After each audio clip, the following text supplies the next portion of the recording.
हमारा अगला चार्ट है। इनफैक्ट ये चार्ट नहीं है, किसी भी चार्ट की एक वेरिएशन है कि जहाँ पे आपके सब ग्रुप साइजेस जो हैं वो अनइक्वल होते हैं। अभी तक हमने ये देखा था कि हम सब ग्रुप साइज एंटर करते थे, 4 है या 5 है या जो भी है ना। लेकिन अगर आपके सब ग्रुप साइजेस अनइक्वल हों तो फिर आप क्या करते हैं? तो वो चार्ट्स वही वाले हैं सारे, जस्ट उनमें सब ग्रुप साइजेस इक्वल हैं। तो इसलिए चूंकि वही चार्ट्स हैं तो मेरे टाइप में एग्जांपल कोई नहीं है इसकी। मैं खुद एक छोटा सा डेटा जो है वो अ, यहाँ पे जनरेट करता हूँ, रैंडम डेटा, और नॉर्मल कर लेते हैं और थोड़ी सी रोज करते हैं ताकि वो नज़र आ रही हो। 20 रोज कर लेते हैं और C1 में उसको स्टोर कर लेते हैं। अब यहाँ पे 20 रोज आ गई। इसको मैं ज़रा बड़ा कर लेता हूँ। अब चूंकि हमने डेटा के सब ग्रुप्स को अनइक्वल करना है तो ऐसे करते हैं कि यहाँ पे ए लिखते हैं, और इस, ताकि यहाँ से हम आपको इसको बता सकें कि ये हमारा सब ग्रुप है। और ए को जो है वो तीन तीन में कॉपी कर लेते हैं। फिर यहाँ बी लिखते हैं, बी को 5 में कॉपी कर लेते हैं ताकि अनइक्वल हो जाए। ए 3 थे और बी 6 हैं।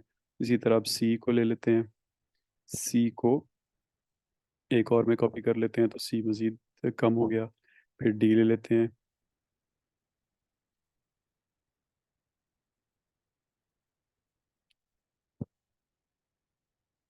और डी को अगेन 4 बना लेते हैं। फिर ई ले लेते हैं, और बाकी ई को एक और जगह कर लेते हैं, और आखिर में एफ को 3 जगह कर लेते हैं। और अब हम किसी भी कोई भी कंट्रोल चार्ट ले लेते हैं। तो लेट्स से कि हम इंडिविजुअल्स में IMR चार्ट ले लेते हैं, जो स्टैंडर्ड हमारा चार्ट है। इसमें हम C1 को इसको बता देते हैं, ये आपका वेरिएबल है। और यहाँ पे लिमिट्स में अब बहुत सारी ऑप्शंस हैं। अ, जैसे अगर अगर आप उसको बताना चाहते हैं कि वो 1 3 सिग्मा लाइंस के बजाय, यानी UCL और LCL के बजाय 1 सिग्मा लाइन भी लगाए और 2 सिग्मा भी, तो वो यहाँ पे आ जाएगा।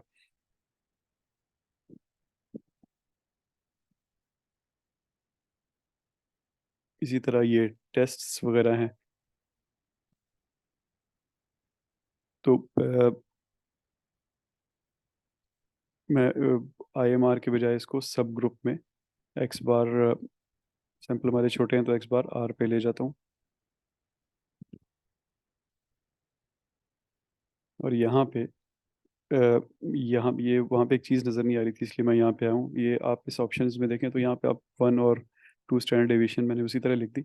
अब यहाँ पे ये आखिरी वाले पार्ट को देखें तो यहाँ लिखा है व्हेन सब group sizes are unequal calculate control limits. तो यहाँ पे लिखा है यूजिंग एक्चुअल साइजेस, और यहाँ पे लिखा है अज्यूमिंग ऑल सब ग्रुप हैव साइज।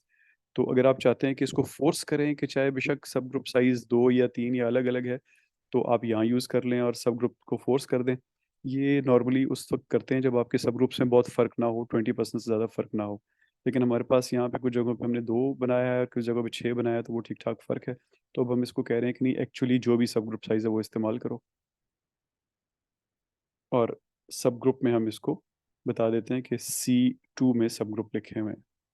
तो अब आप देखेंगे कि ये जो कंट्रोल चार्ट, अच्छा जी, अब ये जो कंट्रोल चार्ट बनाएगा इसमें है वही स्टैंडर्ड हमारा कंट्रोल चार्ट है, लेकिन हमने इसमें 1 और 2 सिग्मा लाइंस लगा दी हैं 3 के साथ साथ। तो मैं क्या करूं, मैं क्या करता हूं कि मैं इनको हटा देता हूं ताकि कन्फ्यूजन कम हो। लेकिन यू शुड नो कि इन लाइंस को चेंज किया जा सकता है। तो लिमिट्स में हम इसको ये 1 और 2 को डिलीट कर देते हैं, और इसको कहते हैं दोबारा चार्ट बनाए। तो अब ये जो चार्ट बना, तो आप इसमें देखें ये है, ये स्टैंडर्ड एक्स बार चार्ट ही है, एक्स बार आर चार्ट है, लेकिन इसमें UCL और LCL स्ट्रेट लाइंस नहीं है।